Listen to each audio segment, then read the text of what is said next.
Good day mga kamisikista. Meron pala tayo dito hydraulic mineral oil for this brake.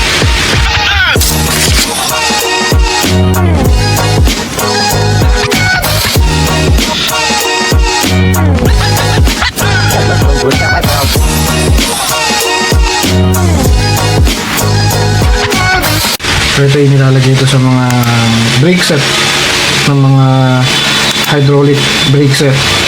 Ulit-ulit. So yun, papakita natin sa inyo paano siya gamitin o paano siya i-refill o lagyan ng bagong oil yung brake set. So disclaimer lang po, hindi po ako professional patapos dito. So ngayon lang natin ito gagawin. Meron na rin tayong bleeding kit. So ito yung ginagamit pagka mag-bleed ka ng mga brake set. Kahit ako lang sa inyo. Yan. So dito kasamang sticker. So meron tayong syringe dito. Yan. Ginagamit to kadalasan sa SRAM brake set, tulad ng brake set ni Trek. Gagamitin na rin yun ito. Yan. Ito naman yung mga adapter. So bali ito na yung adapter ng gagamitin natin at kailangan natin ito. Tara, bilid natin.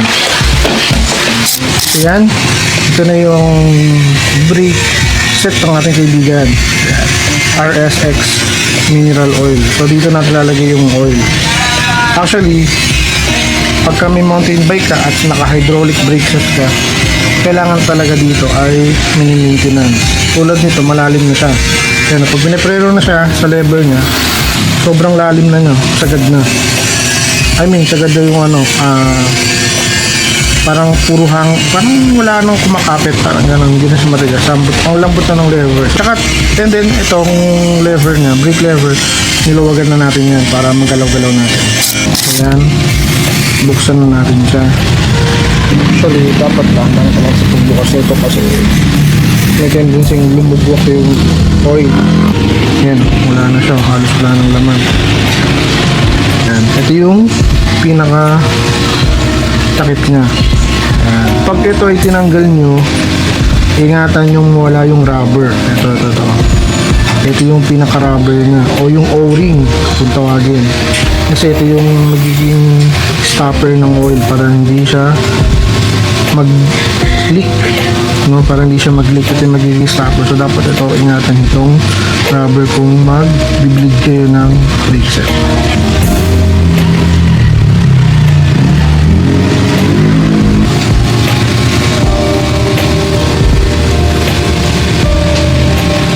Pero first time natin ito gagawin, panagrado napaka-messy nito. So ito yung pinaka-mineral oil niya. So kahit hindi Shimano ang brake set mo, pwede to. Sana huwag tumapon. Oops, hindi lang muna kadami. Gamitan mo siya ng diba sabi ko siya, mag-leak siya eh. Kita niyo yung bubbles. Ayan, kailangan walang hangin. Ibig sabihin, itong hose niya ay puno ng hangin. Kailangan walang hangin niya. Pitik-pitigin natin yung pinaka-hose ng kable. Pitik-pitigin natin yung kable. May hangin pa. Wala na masyadong hangin. Ngayon, ang gawin natin, takpan na natin ito.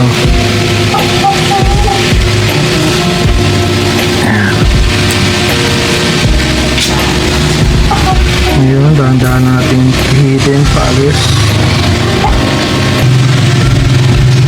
Okay, balik na natin itong takip niya. Pero mas maiging matutunan natin para tipid. Magandang may mga gamit talaga ang mga nagbabike. Kahit sino naman, di ba? Mas may talagang nagamit ka. Yan, ganyan mag-maintenance ng mga bike. Kasi, akala mo, bike lang eh, no? Akala ko dati, pa nagbabike lang, bike lang eh. Kailangan din talaga ng halong pagmamahal. Kailangan gini-maintenance. Kailangan ginamit, upgrade na ulit. Yan. Ano yan? Same lang din dito. Buksan natin to. Parehas. Postman, can you give me what I need? I'm looking for a tall man who can lift me on my feet, who can take me higher, show me things I've never seen. Hey, Mr. Postman, can you give me what I need?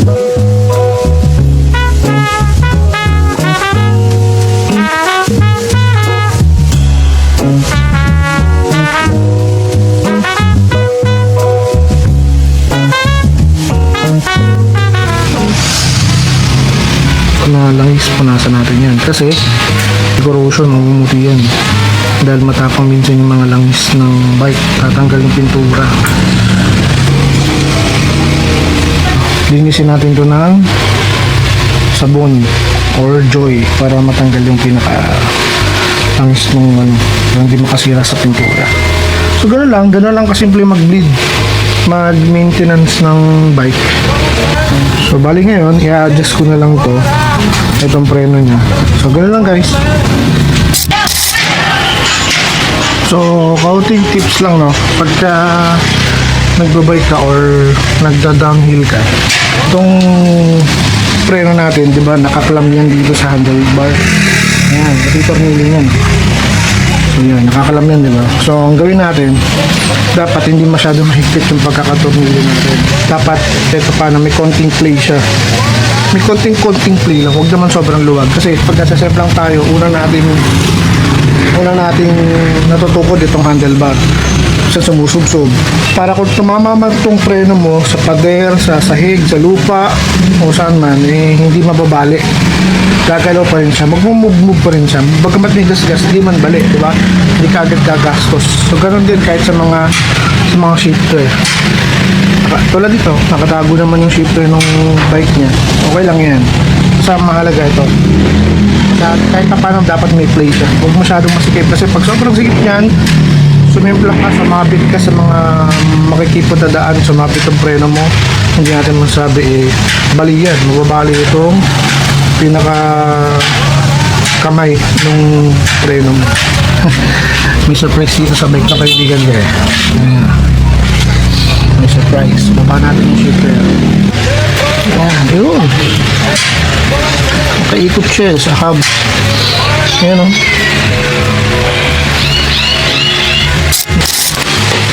So, buti na lang. Nagbigay sa atin ng tools. Shoutout kay Radley. Ayan o.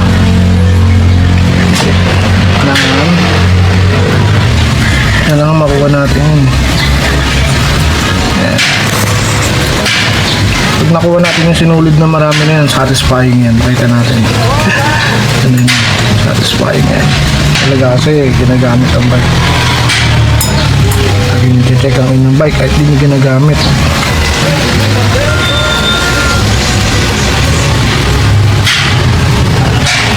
Ay, tinatanggal natin sa hubs niya. Ayan. Naka-roll nyo dito sa hubs na sa loob. Lagi natin check ang ating bike. Lalo na itong mga drivetrain. Minsan yan, may pinapasukan ng ano yan. Ang balagito yan. Grabe. Kala ko tapos na ako sa pag-brake fluid. Pati itong mga pulley. Yan, meron na rin sinulit. Yan o. Siyempre, nakita ko na siya.